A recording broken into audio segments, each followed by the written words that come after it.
Every time that I play this story back in my head, I wonder, what the fuck was I thinking? Hi guys, welcome back to my YouTube channel. I hope you can hear me perfectly fine. I hope there is nothing disturbing you. Also, if you see me that I'm kind of late, it's 10 p.m. I just did my makeup and I have been feeling kind of sick from the beginning of this week, and it's already Tuesday, so bear with me. Now, this story time is kind of short and there's nothing really much to it because I didn't want to ask my mom much of it because she hates when I talk about this part of our life, of what I've done. Like, you think that she let me alone, she left me off the hook after doing something like this? No, she didn't. So this story actually begins back in Mexico. And let me give you a little background on how my life kind of worked back then, so you can kind of have an idea of why I decided to do the things that I did. My mom has been a single mom since I can remember. She got married back in, I think, 2013, but that shit went down the toilet really fucking quick. We move on from that. We don't really talk about that. The first couple of years of my life, I lived in the city, I believe. I don't remember how old we were, but we moved to this really small town. I ended up living there for probably 11 years. Moved out of there when I moved back to the city when I was about to move here to California.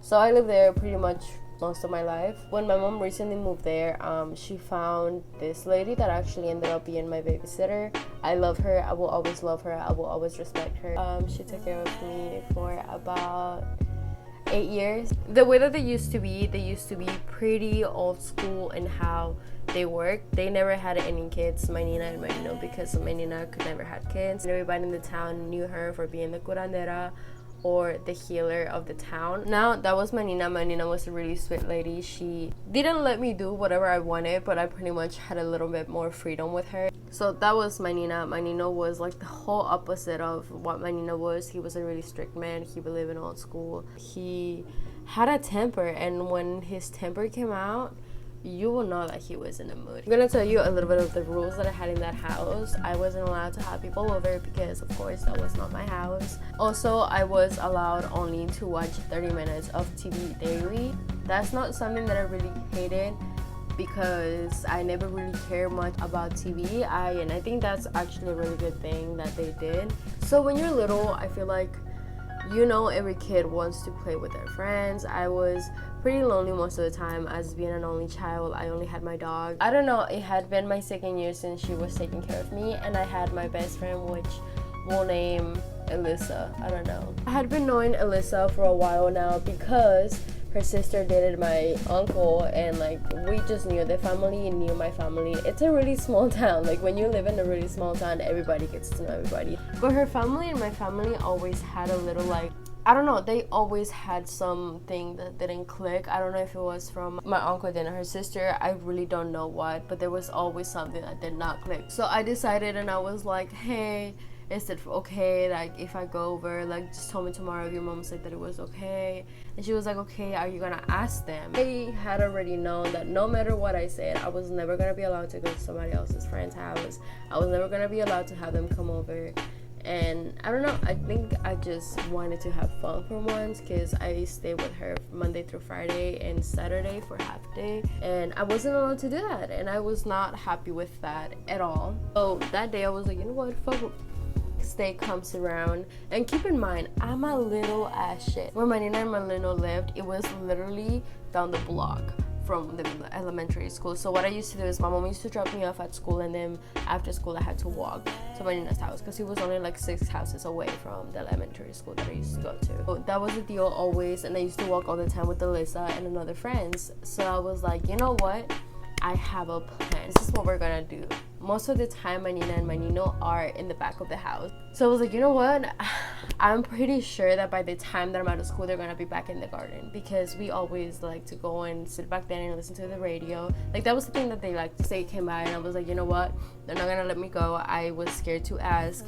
Let's just do this. My plan was critically to just go from point A to point B without being caught. Her house was a block and a half away from the school, so it was, you had to go on the block that was like my Nina's house was like right here, and then you had to go down the street, and then you had to walk a little bit more, and like her house was like in the middle of that street, like if that makes any fucking sense. That's where her house was. So I knew that it was gonna be easy to like make it to point A to B. So I was like, once we pass their house, we are good to go.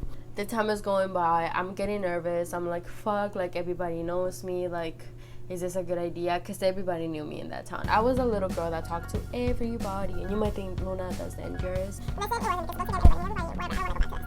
So now the bell rings, and it's time for all of us to leave. And everybody and the teachers knew my situation at home. I'm telling you, everybody knew my fucking life. At this point, I'm like, you know what? It's time to run. So we start walking down the street. We start passing the first houses. There's like, I think there's like 6 houses before my Nina's house. And I want you to keep in mind the houses, like this is a really old town, so houses are separated in between lots.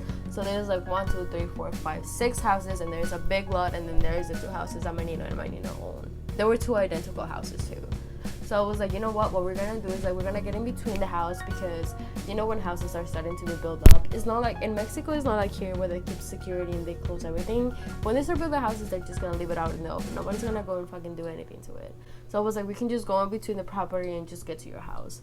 We ran, booked that biz. I got to her house, I said hi to her mom, and she started making food, and she started asking if everything was fine at home, and they knew that I was here because once again, this family already knows how my Nina and my Nino are. Keep that in mind. So at this point, I'm having a really good time. She tells us that she makes some food, and then when we're sitting on the little island, because it was like a little kitchen island, and she started asking me questions about my mom, and that's when it started getting weird, because in Mexico back then, single moms were looked at bad, were looked wrong at. Like, I don't know, a lot of people gave shit to my mom for being a single mom. She started asking me a lot of things like that, which I started thinking it was a little bit odd, because I was like, why are you asking me about my mom right now? First of all, I'm already freaking out, because I'm like, mama has no fucking idea that I'm here. Like, stop asking me. And she asked about my Nina and my Nino, about how they were doing, and I'm like,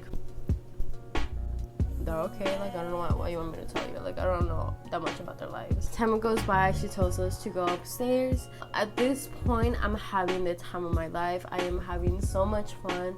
Time goes by, we're just playing around on the 2nd floor. I'm just having the time of my life. I don't want to tell you like I was having such a bad time, like, oh my god. No. Another hour goes by, and by this point it's like 6:30, close to 7, and I'm like, my mom is definitely now in town. Mama has definitely come back from work. Mom is definitely aware that I'm at Nina's house, but I still didn't think that was a big deal. Then something told me, go to the end of the house, because the way that it happened, it was her house, so this was the 1st floor, and then the 2nd floor only had the little tiny room that was a storage room, which was kind of in the back of the 2nd floor. I'm like, just walk to the end of the house, and I see my Nina passing by, and I'm like, hey Nina, how are you doing? Miss. When I tell you I haven't seen this sweet old lady that I knew in my life, this sweet old lady that wouldn't hurt a leaf, this lady that has given me the best rides that I ever tried in my life, mad. That was the first time that I seen her mad. Like, that was probably the first and only time that I've seen her pissed off. She looked at me and she said, Daniela, ¿dónde has estado en todo el día? I was like, su puta madre, I'm actually in fucking trouble. Like, that's when my heart started racing. I was like, if she's acting like this, how is my Nino acting? The most important thing, how is my mom acting towards all of this? Came to my mind, I was like, I'm fucking muerta. This is it. I'm gonna fucking die. My mom is just, that's it. Adoption center, here I come. I don't know. I was like, this is it. Mom is getting rid of me. Like, I'm the only one that she has. Why will she like to keep me after this? I go downstairs and I grab all of my stuff. Why are you taking your sweetest time? Like, we need to go. Like, your mom is freaking out. So I start preparing myself just mentally, physically for the hits that I'm about to get. I'm like, I'm about to get my ass beat. Like, I do not know what to expect right now. And then I've seen that her mom, we're gonna call her Luisa, that Luisa is just looking happy. And I'm just like, And Nina just looks at her and she says, ¿Por qué me mentiste? I started getting really confused, but I don't think nothing of it, because at this point I'm trying to think, how do you save my life? So on the walk to my Nina's house, how I said, it's not a long walk at all. I'm just quiet and I don't know what to say, and she just says, ¿qué estabas pensando? ¿Sabes todo lo que hemos pasado? ¿Sabes por dónde te hemos buscado? And that didn't help. I just didn't help. My overthinking went off the roof. I was like, walk ended. I made it to her house and my mom is there, and I see my mom bawling her eyes out. Keep in mind, my mom is a Mexican lady, but she looks white as a Caucasian woman. Like, she just looks pale. She's just red. She's crying. She's just hysterically, oh my god, like what the fuck was going through my mind? Like, what made me think that that was okay? I really honestly do not remember a lot of what my mom said, because I kind of try to delete a lot of that, because if you ever done something in your life and then you feel really bad about it, I need to like block these memories out of my mind. That's kind of what happened there. So I deleted a lot of the scenes from that time, but enough to make this video, bitch. There's one thing that I remember. I was sitting in between their house. So what happens is that they had the living room, and then a little patio, and then a long ass patio. So I'm chilling in between the rooms, and they're crying, and they're hysterically trying to call everybody back and say, hey, she's fine. I'll get to that right now. So at this point, I'm already freaking out. My Nino just kind of comes and he says, nunca había estado tan decepcionado de ti. If a fatherly figure says something like that to you, it kind of triggers you, and you're like, damn, I really fucked that one up. My Nina was crying. She was apologizing to my mom. We were calling the teachers. And that's when I got home. And this was kind of funny because I wasn't a bad kid. Like, I don't want you to think that I was a bad kid. I kept all my grades right. Like, I was a really good kid back then. I just wanted to have fun, and I wasn't allowed to really do that at my Nino's house. When we got home, my mom really didn't know what to grab me doing, because one, I really didn't watch TV. Two, we didn't have a computer. I didn't have a phone. The only thing that I loved doing was going out. So I was stopped from going out at night with my friends. But you're like, well, how did you go out? We didn't really go out like that, but the only thing that we did is that we would go out to hang out outside my house. Like, that's the most that we did. Now I am going to tell you the story of how things started not adding up. So if you remember that part of me telling you, this is the sketchy part that I found out. I found this out like a year or 2 years after this had happened. Me and my Nina were sitting down, and she was like, hey, did you remember the time that you tried to go away? And she was like, why did that happen? And I was like, honestly, like, I don't even know. I think I was just really tired of all the rules here, and I just wanted to have fun. And she was like, the funny thing is, like, I had already called Lisa, and she said that she hadn't seen you all day. So that to me now is kind of fishy, because first of all, I had told Lisa that they knew that I was there, so I don't know why she said that she hadn't seen me when they weren't asking for me. Like, I don't know what was she really trying to get from that. That was really sketchy to me. They had called everybody, and they had told her that they had seen me with Alyssa, and I think that was the first place that they said that they went to look up for me, and